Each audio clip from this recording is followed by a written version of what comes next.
Gara-gara ingin memikat burungnya yang lepas, gara-gara ingin memikat burungnya yang lepas.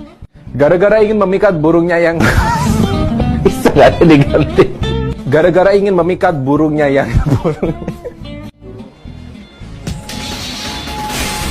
Gara-gara ingin memikat burungnya yang lepas, seorang pemuda di Kabupaten Lumajang, Jawa Timur malah tersengat listrik pada Kamis siang.